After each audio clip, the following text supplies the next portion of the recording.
everybody! So this is a video I've been thinking about doing for a long time, and I tried to do it in blog form, but I would sit and I tried about 4 or 5 times and it just wasn't working for me. I don't know why. At Easter, I watched all 3 Ten Commandments stories, the original 10 Commandments from 1955, I believe, and the starring Charlton Heston and Yul Brynner, and the Prince of Egypt, the animated movie from 1998. Remarks with the voices of Ray Fiennes, Michelle Pfeiffer, Sandra Bullock, Val Kilmer, and many, many others. And finally, the recent Ridley Scott version called Exodus, Gods and Kings. 2 out of the 3 are very good movies. The third, not a fan. But the best of the 3, in my opinion, is The Prince of Egypt. And maybe it's just because I'm a animation fan. I love the animation. I think it's a masterpiece. To me, the scenes of the parting of the Red Sea, the scenes of the burning bush, I just love. They're so peaceful and they're so, I love the music. I mean, I'm a musical fan, so to me that also gives it a little bit of an edge. You have Hans Zimmer and Stephen Schwartz. It's no surprise that he's given us Godspell. He's given us Children of Eden. He's given us The Hunchback of Notre Dame. Some great music, and well as, of course, writing Wicked, which is a lot of fun. So he has a lot of variety in his writing, and he just knows how to pull off sort of an epic feel to his story. And I feel like he's especially good at writing songs for women that feel very natural and but then also some diva songs. He's just great. I feel like Sondheim is better at writing for men, in my opinion. That he writes great lyrics for men, and I feel like his female character is always a little bit less developed and a little bit less interesting. Whereas Stephen Schwartz, I just think his lyrics for his female characters are very, very strong. And so I love the music in The Prince of Egypt. I think every song is just beautiful. And like I said, I think the artistry is gorgeous. I love those scenes that I mentioned. And I think it just is very solid. It tells the story, definitely embraces the whole competitive side between Ramses and Moses. And my second favorite is a very strong second favorite. I love the original 10 Commandments, and I hadn't seen it in a long time, and I was so impressed by it.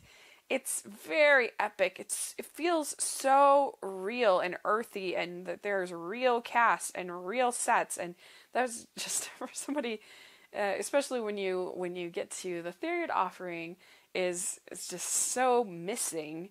And Yul Brynner, I think what makes it special is honestly Yul Brynner. He's so great and he's so interesting. You just look at his face and you can see sort of the conflict in his face, and he's just such an interesting look about him. And I was thinking, like, a lot of people say that Tom Hanks is the new Jimmy Stewart, or you'll hear things like that, or Ryan Gosling is the new Cary Grant or something. And I don't think you can say that about Yul Brynner. Who's the new Yul Brynner? He was just so unique, and he's so great in this part, and you can just see he's so insecure, and yet he's so bullish and hot-headed, which I think a lot of him go in with being really insecure. Anne Baxter is really fun as Nefertiti, and she definitely kind of plays up the whole, but there's a heart to her, and a human side to her. There's also a bitterness, and I don't know, she's actually a real character, but also a very kind of 1950s sex camp kind of character as well for this kind of Bible story. It's very like a Delilah. The very strange casting of Edward G. Robinson as Nathan.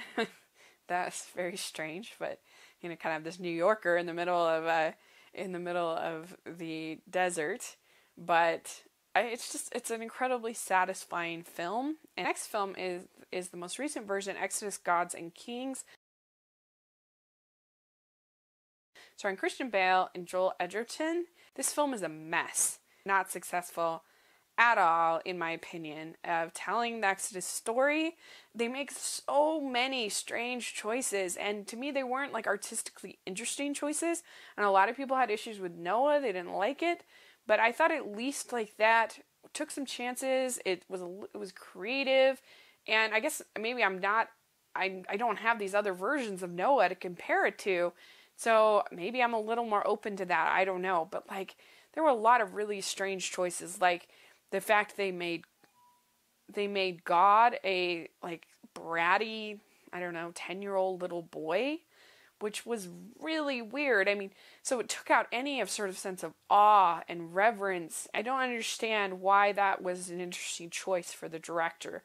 What made that, why God as a 10-year-old petulant little boy is somehow an interesting choice.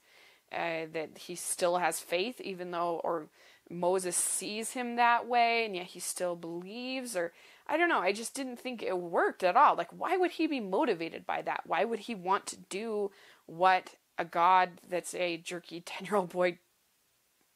Why would he want to follow that person? I mean, he leaves his family and his own little boy. So I didn't understand why they made that choice. Also, the plagues, I felt like, honestly, Ramses and Moses are almost never in the same shot. It was weird. I mean, the plagues happen seemingly out of Moses' control at all. I mean, he's just sort of experiencing them along with everybody else. It was weird. And, he's actually kind of upset about them, kind of angry about them, which I guess could have been an interesting choice. But I don't know, like, he's a prophet. He's supposed to be the one leading them out into the desert. I mean, he's supposed to be the one who receives the 10 Commandments from God and leads these people. And it didn't make any sense to me to make him so weak. And I mean, I know that he needed Aaron to be his scribe and everything and to talk for him, but I thought it was very strange how little time we got of Moses and Ramses together. I thought Joel Edgerton was really bad as Ramses. I mean, a lot of people criticize the casting because he's not Egyptian, and I think that's sort of a valid. I mean, Yul Brynner, he looks exotic, and he's Yul Brynner, and it's especially bad casting when you consider it. We had Yul Brynner, like, I mean, that's big shoes to fill, and he just was so not filling them. And Christian Bale was fine, but it was just such a mess. I thought the way they did the as far as the actual special effects of the plagues was good. It's unpleasant, but it was, I guess it should be. It's plagues, And so that was good, but not having Moses be involved in those plagues, I didn't like. I thought there was no sort of saucy Nefertiti element. It was very trying to be like, I felt like it was trying to be Lord of the Rings in the Bible story, which was weird. Like, there's all these huge battle scenes, and that was just boring, and it didn't work. I mean, honestly, I really thought it was a mess. There was very little that was compelling to me, that was interesting to me, that I liked, that felt, and I'm not just saying that because I am Christian. Like I said, a lot of people hated Noah. I didn't love it, but I didn't hate it. I thought it was interesting, and this just was a mess. So that is sort of my comparison of the three. I'd be curious to know what you think of the three and which one you like best. Like I said, two strong ones, one that I didn't like. And let me know, put in the comment section what you think, and I would love to have a discussion. So, and maybe you don't like any of them. Maybe you think that it still hasn't been done right. Put that in the comments. Please subscribe to my channel, and I will talk to you later. Thanks.